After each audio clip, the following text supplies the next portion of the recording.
अनिल जी, आपका भी एक इनिशियल कमेंट यहाँ पर जानना चाहेंगे, क्योंकि पहले 1 साल का बैन लगा तो शायद ये माना गया कि सरकार देखना चाहेगी, लेकिन 1 साल आप कहेंगे इसको फिर से 1 साल एक्सटेंड करना बहुत लंबा समय है। मतलब कोई 1 साल का कोई मैजिकल नंबर तो यहाँ है नहीं।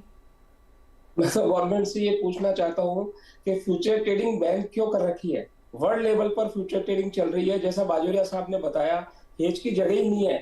हम 35 लाख टन सरसों से 111 लाख टन पे पहुंच गए और आगे इससे फ्यूचर ट्रेडिंग की वजह से क्रॉप बढ़ रही है।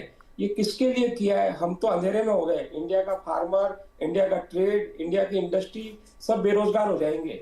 हमको तो उम्मीद थी कि ये 14 महीने का वनवास निकला है व्यापारियों का, मिलर्स का, किसान का, उनको उचित दाम मिलेगा, लेकिन वो दाम अब मिलने वाले नहीं है। इसमें तो कंज्यूमर, फार्मर दोनों का फायदा था, पर अब क्यों हुआ है, कैसे फायदा होगा, बिल्कुल अंधेरे में लाके डाल दिया। स्टॉक लिमिट थी, स्टॉक लिमिट को भी हटाना पड़ा, उससे भी कोई तेजी मंदी नहीं आई। लास्ट ईयर में आप देखें तो 25 से 30% की तेजी मंदी इंटरनेशनल मार्केट की वजह से इंडिया को देखने को मिली। अब हमको जो भी कुछ देखना होगा वो इंटरनेशनल मार्केट को देखना होगा। लोकल मार्केट की आंखें बंद हो गई। मोपा ने वापस गवर्नमेंट को लेटर लिखा है, रिक्वेस्ट की है मिलने की कि इसको तुरंत प्रभाव से जल्दी चालू किया जाए। 1 से 1.5 महीने बाद सरसों की फसल मार्केट में आना चालू हो जाएगी। क्यों बंद किया है, इसका कोई जवाब सरकार तो अच्छा चाहती है, पर ये किसके लिए अच्छा हुआ ये नहीं पता सर। विवेक जी, आप कैसे देखते हैं इस पूरे स्टफ को? क्योंकि हमने देखा है कि जितनी बार भी यहाँ पर भाव बढ़ते हैं, समहाउ फ्यूचर्स बाजार को इसको ब्लेम कर दिया जाता है। इन्फ्लेशन के लिहाज से भी, कमी के लिहाज से भी, बहुत सारी केस स्टडीज भी अब इसके ऊपर हो गई हैं और शायद उसके बावजूद भी कोई बहुत बड़ा असर हमने आता हुआ नहीं देखा है। मनीषा जी नमस्कार, और सभी पैनलिस्ट को नमस्कार। मेरा अपना ये मानना है कि सरकार अभी इस मूड पे है कि वो किसी भी तरीके से प्राइसों को बढ़ने देना नहीं चाहती।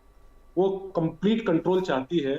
और जो जैसे बजूरिया जी ने कहा कि ऑयल जो आइटम है, सोयाबीन ऑयल है, कम से कम इनको तो बिल्कुल हटाना ही चाहिए। मैं बिल्कुल इसके पक्ष में हूँ। जो पल्सेस जैसे आइटम है, जो चना है, गवर्नमेंट ये समझ चुकी है कि ऑलरेडी यहाँ पे प्रोडक्शन ज्यादा है और यहाँ पे भी अगर वो इसको हटाते हैं तो मार्केट थोड़ा सा इससे बेनिफिट जरूर मिलेगा। इस बार भी चने की क्रॉप हम बहुत ज्यादा अच्छी देख रहे हैं और जिसके कारण बाजार लगातार डिटोरेट होते जा रहा है और इसका जो नुकसान है वो किसान को मिल रहा है।